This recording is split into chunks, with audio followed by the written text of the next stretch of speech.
ರೋಹಿತ್ ರೋಹಿತ್ ರೋಹಿತ್ ರೋಹಿತ್ ಮುಂಬೈ का ರಾಜಾ ರೋಹಿತ್ ಶರ್ಮಾ ಸೂಪರ್. ಮುಂಬೈ का ರಾಜಾ ಅವರು ಕಡೆಗೂ ಅವರು ಫಾರ್ಮ್ಗೆ ಮಳೆ ಬಂದಿದ್ದಾರೆ. ಐಪಿಎಲ್ ಅಲ್ಲಿ ಸ್ವಲ್ಪ ವರ್ಷಗಳಿಂದ ಸ್ವಲ್ಪ ಕಡಿಮೆ ಕಳಪೆ ಫಾರ್ಮ್ ಅಂತ ಮೀಡಿಯಂ ಅಲ್ಲಿ ಆಟ ಆಡ್ತಾ ಇದ್ರು. ಇವತ್ತಿನ ದಿನ ತುಂಬಾ ಒಳ್ಳೆ ಫಾರ್ಮ್ ಬಂದಿದ್ದಾರೆ. ನಮ್ಮ ರೋಹಿತ್ ಶರ್ಮಾ ಅವರು ಸಖತ್ತಾಗಿ ಆಟ ಆಡಿದ್ದಾರೆ. 38 ಬಾಲ್ ಅಲ್ಲಿ 78 ರನ್ ಹೊಡೆದ್ಬಿಟ್ಟು ಒಳ್ಳೆ ಗೆಲುವಿನ ಲಯಕತೆ ಮಳಿಸಿದ್ದಾರೆ. ಅದರಲ್ಲೂ ಕೂಡ ಇವತ್ತು ಮುಂಬೈ ಇಂಡಿಯನ್ಸ್ 13 ವರ್ಷಗಳಾದ್ಮೇಲೆ ಅದು ಮೊದಲ ಗೆಲುವನ್ನು ಸಾಧಿಸಿದೆ. ಮುಂಬೈ ಇಂಡಿಯನ್ಸ್ ಅವರ ಮೊದಲ ಗೆಲುವು. 1 2 3 4 ಹಲೋ ಹಾಯ್ ಗಾಯ್ಸ್, ನಮಸ್ಕಾರ, ವೆಲ್ಕಮ್ ಬ್ಯಾಕ್ ಟು ಮೌನ ಮಂದಾಲಿ ಚಾನಲ್. ಬನ್ನಿ, ನೀವೇ ಯಾರೆಲ್ಲ ಇವಾಗ ನಮ್ಮ ಚಾನಲ್ ಹೊಸದಾಗಿ ನೋಡ್ತಾ ಇದ್ರೆ ದಯವಿಟ್ಟು ಸಬ್ಸ್ಕ್ರೈಬ್ ಮಾಡಿ, ಮತ್ತೆ ಲೈಕ್ ಮಾಡಿ, ಶೇರ್ ಮಾಡಿ, ಕಮೆಂಟ್ ಮಾಡಿ. ಮತ್ತೆ ಇವಾಗ ಇನ್ಮೇಲಿಂದ IPL ಅಪ್ಡೇಟ್ಸ್ ಎಲ್ಲ ಬರ್ತಾ ಇರುತ್ತೆ, ಮ್ಯಾಚ್ ರಿವ್ಯೂ ಎಲ್ಲ ಬರ್ತಾ ಇರುತ್ತೆ ಡೈಲಿ ಕೂಡ. ಯಾರು ಕೂಡ ಮಿಸ್ ಮಾಡದೆ ನಮ್ಮ ಮ್ಯಾಚ್ ರಿವ್ಯೂ ನೋಡಿ, ಮತ್ತೆ ನಮ್ಮ ಚಾನಲ್ಗೆ ಭೇಟಿ ನೀಡಿ, ಮತ್ತೆ ಡೈಲಿ ಬ್ಲಾಗ್ಸು ಬರ್ತಾ ಇರುತ್ತೆ, ಅದು ಕೂಡ ನೋಡಿ ಸಪೋರ್ಟ್ ಮಾಡಿ ಅಂತ ಕೇಳ್ತಾ ಬನ್ನಿ. ಇವತ್ತಿನ ಮ್ಯಾಚ್ ಏನಾಯ್ತು ಅಂದ್ರೆ ಕೋಲ್ಕತ್ತಾ ಮತ್ತು ಮುಂಬೈ ಇಂಡಿಯನ್ಸ್ ಅವರು ಮ್ಯಾಚ್ ಸ್ಟಾರ್ಟ್ ಆಗುತ್ತೆ. ಫಸ್ಟ್ ಟಾಸ್ ಗೆಲ್ತಾರೆ ಮುಂಬೈ ಅವರು ಟಾಸ್ ಗೆದ್ದು ಫೀಲ್ಡಿಂಗ್ ಆಯ್ಕೆ ಮಾಡ್ಕೊಂತಾರೆ. ಅದು ವಾಂಖೇಡೆ ಮುಂಬೈ ಸ್ಟೇಡಿಯಂ ಅಲ್ಲಿ, ಅವರು ಓಮ್ ಸ್ಟೇಡಿಯಂ ಆಗಿರುತ್ತೆ. ಫ್ಯಾನ್ ಎಲ್ಲ ಮತ್ತು ಅಜಿಂಕ್ಯ ರಹಾನೆ ಅವರು ತುಂಬಾ ಚೆನ್ನಾಗಿ ಒಳ್ಳೆ ಆಟ ಆಡ್ತಾರೆ. ಆಮೇಲೆ 100 ಪಾರ್ಟ್ನರ್ಶಿಪ್ ಆಟ ಆಡ್ತಾರೆ. ಸಖತ್ತಾಗಿ ಸೂಪರ್ ಆಗಿ ಆಟ ಆಡ್ತಾರೆ, ಮಸ್ತಾಗಿ ಬರುತ್ತೆ. ಆಮೇಲೆ ಮತ್ತೆ ಅವ್ರ ಫ್ಯಾನ್ ಎಲ್ಲನವರು 37 ರನ್ಗೆ ಔಟ್ ಆಗ್ತಾರೆ. ನೆಕ್ಸ್ಟ್ ಬರೋರು ಕೂಡ Cameron green. Last time Mumbai Indians ಅಲ್ಲಿ ಇದ್ರು, ಈ ಟೈಮ್ ಇವಾಗಂತೂ ಕೋಲ್ಕತ್ತಾ ಪರವಾಗಿ ಆಟ ಆಡ್ತಾ ಇದ್ದಾರೆ. ಕ್ಯಾಮ್ರನ್ ಗ್ರೀನ್ ಅವರು ಒಂದಿನ ಪ್ರದರ್ಶನ ಕೊಡೋದಿಲ್ಲ, 18 ರನ್ಗೆ ಔಟ್ ಆಗ್ತಾರೆ. ನೆಕ್ಸ್ಟ್ ಮತ್ತೆ ಅವರಾದ್ಮೇಲೆ ಬರೋದು ರಘುವಂಶಿ ಅಂತ ಹೊಸ ಪ್ರತಿಭೆ. ಅವರು ರಹಾನೆ ಅವ್ರ ಜೊತೆ ಸೇರ್ಕೊಂಡು ಚೆನ್ನಾಗಿ ಒಂದು ಒಳ್ಳೆ ಆಟ ಆಡ್ತಾರೆ. ರಹಾನೆ ಅವರು ಕೂಡ ಒಳ್ಳೆ senior player, Indian senior player ಆಗಿರೋದ್ರಿಂದ ಅವರು ಚೆನ್ನಾಗಿ ಆಟ ಆಡಿದ್ರು. ಮತ್ತೆ 40 ಬಾಲಿಗೆ 67 ರನ್ ಹೊಡೆದ್ರು ರಹಾನೆ ಅವರು. ಇವರು ರಘುವಂಶಿ ಅವರು ಕೂಡ ಚೆನ್ನಾಗಿ ಆಟ ಆಡಿದ್ರು, ಅವರು ಕೂಡ 50 ಕಂಪ್ಲೀಟ್ ಮಾಡಿದ್ರು.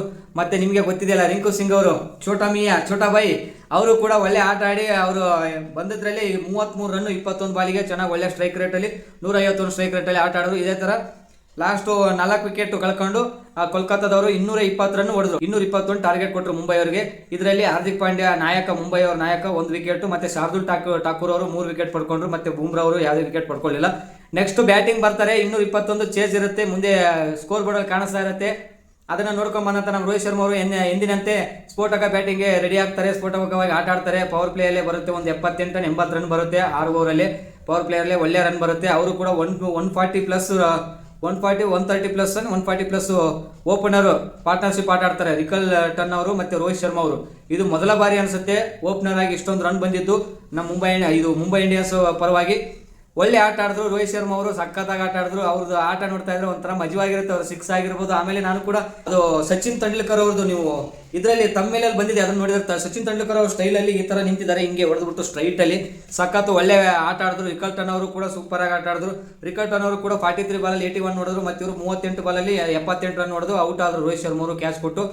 ಮತ್ತೆ ಇವರು ರಿಕಲ್ ಟನ್ ಅವರು ದುರಾದೃಷ್ಟವಶ ಅವರು ಪಾಪ ಇದು ಬ್ಯಾಡ್ ಲಕ್ ಅಂತಾನೆ ಹೇಳ್ಬೋದು, ರನ್ಔಟ್ ಆಗ್ಬಿಟ್ರು. ಅನುಕೂಲ್ ರಾಯ್ ಅವರು ಹೊಡೆದಿರೋಂಥ ಥ್ರೋಗೆ ಅವ್ರು ಅಡ್ಡ ಬಂದಿಲ್ಲ ಪಾಪ. ಯಾರು ಬಾಲರ್ದು ತಪ್ಪಿಲ್ಲ, ಯಾರ್ದು ತಪ್ಪಿಲ್ಲ ಅದರಲ್ಲಿ. ಅದು ಆಗಿದೆ, ಆದರೆ ಅವರು ಅವಸರದಲ್ಲಿ ಓಡ್ಬೇಕಾದ್ರೆ ಆ ಥರ ಆಯಿತು. ಮತ್ತೆ ಸೂರ್ಯಕುಮಾರ್ ಯಾದವ್ ಇಂಪ್ಯಾಕ್ಟ್ ಪ್ಲೇಯರ್ ಆಗಿ ಬರ್ತಾರೆ. ಅವರು ಕೂಡ ಅಷ್ಟೊಂದೇನು ಇದು ಮಾಡಲ್ಲ. ಅವ್ರು ಲಾಸ್ಟ್ ವರ್ಲ್ಡ್ ಕಪ್ ಅಲ್ಲಿ ಕೂಡ ಅಷ್ಟಕ್ಕಷ್ಟೇ ಆಟ ಆಡಿದ್ರು, ಅಷ್ಟು ಚೆನ್ನಾಗಿ ಆಡಿದ್ರು, ಪರವಾಗಿಲ್ಲ. ಆದರೆ ಇವಾಗ ಓಪನಿಂಗ್ ಅಲ್ಲೇ ಸೂರ್ಯಕುಮಾರ್ ಅವರು ತುಂಬಾ ನಿರಾಸೆ ಮೂಡಿಸಿದ್ರು ಅಭಿಮಾನಿಗಳಿಗೆ. ತಿಲಕ್ ವರ್ಮಾ ಅವರು ಪರವಾಗಿಲ್ಲ, ಅವರು ಬಂದು ಕೂಡ ಒಂದು 14 ಬಾಲಲ್ಲಿ 20 ರನ್ ನೋಡ್ಬಿಟ್ಟು ಲಾಸ್ಟ್ ಕೊನೆ ಗಳಿಗೆಯಲ್ಲಿ ದಡ ಮುಟ್ಟಿಸ್ಬೇಕು ಇನ್ನೇನೋ, ಅವಾಗ ಔಟ್ ಆಗ್ಬಿಟ್ರು ಅವರು ಕೂಡ. ಹಾರ್ದಿಕ್ ಪಾಂಡ್ಯ ಅವರು ನಾಯಕ, ಕಡೆಗಂಟ ಕೊನೆವರೆಗೂ ನಿಂತು 11 ಬಾಲಲ್ಲಿ 18 ರನ್ ಹೊಡೆದು ಗೆಲುವಿನ ದಡ ಸೇರಿಸಿ ಕಡೆಗೂ ಮುಂಬೈ ಇಂಡಿಯನ್ಸ್ ಅವರ 19.1 ಓವರ್ಗೆ 224 ರನ್ ಹೊಡೆದು ಒಳ್ಳೆ ರನ್ ಚೇಸ್ ಆಗಿ ಗೆದ್ದಿದ್ದಾರೆ. ಅವರ ಮೊದಲ ಗೆಲುವು ಸಾಧಿಸಿದೆ 13 ವರ್ಷಗಳ ನಂತರ. ಲಾಸ್ಟ್ ಟೈಮ್ ಗೆದ್ದಿದ್ದು 2012ರಲ್ಲಿ. 12 ಆದ್ಮೇಲೆ ಮತ್ತೆ ಯಾವತ್ತು ಗೆದ್ದಿದ್ದಿಲ್ಲ ಫಸ್ಟ್ ಮ್ಯಾಚು. ಅದೊಂದು ಹಣೆಪಟ್ಟಿ ಆಗಿಬಿಟ್ಟಿತ್ತು. ಕಳಪೆಯಾಗಿ ಯಾರು ಕೂಡ ಮುಂಬೈ ಫಸ್ಟ್ ಮ್ಯಾಚ್ ಗೆಲ್ಲಲ್ಲ, ಯಾವುದೇ ಕಾರಣಕ್ಕೂ ಫಸ್ಟ್ ಮ್ಯಾಚ್ ಗೆಲ್ಲಲ್ಲ ಅಂತ ಇದ್ರು. ಅದು ಇವತ್ತು ತೆರೆ ಬಿದ್ದಿದೆ, ಇವತ್ತು ಗೆದ್ದಿದೆ ಮುಂಬೈ. ಅವರು ಒಂದು ಫಸ್ಟ್ ಮ್ಯಾಚ್ಗೆ ಗೆಲ್ತೀವಿ ನಾವು ಕೂಡ ಅಂದ್ಬಿಟ್ಟು, ಅದು ಕೂಡ ಹೈಯೆಸ್ಟ್ ಟಾರ್ಗೆಟ್ ನ ಚೇಸ್ ಮಾಡಿ ಅವರು ಮುಂಬೈ ಅವರು ಹೈಯೆಸ್ಟ್ ಟಾರ್ಗೆಟ್ ಲಾಸ್ಟ್ ಟೈಮ್ 2021ರಲ್ಲಿ ಚೆನ್ನೈ ವಿರುದ್ಧ 219 ರನ್ ಚೇಸ್ ಮಾಡ್ಬಿಟ್ಟು ಗೆದ್ದಿದ್ರು. ಅವತ್ತು ಪೊಲಾರ್ಡ್ ಅವರು ಸಖತ್ತಾಗಿ ಸೂಪರ್ ಆಗಿ ಆಟ ಆಡಿದ್ರು. ಲಾಸ್ಟ್ ಮೂಮೆಂಟ್ ಅಲ್ಲಿ ನಾವು ನೋಡಿದ್ವಿ, ನೆನಪಿದೆ. ಮತ್ತೆ ಒಂದು ಒಳ್ಳೆ ವಿಷಯ ಯಾಕಂತಂದ್ರೆ 2021 ಲಾಸ್ಟ್ ಅವರು ಚೇಸ್ ಹಿಂಗೆ 219 ಮತ್ತೆ 13 ವರ್ಷ ಆಗಿತ್ತು ಅವ್ರು ಗೆದ್ದು ಕೂಡ.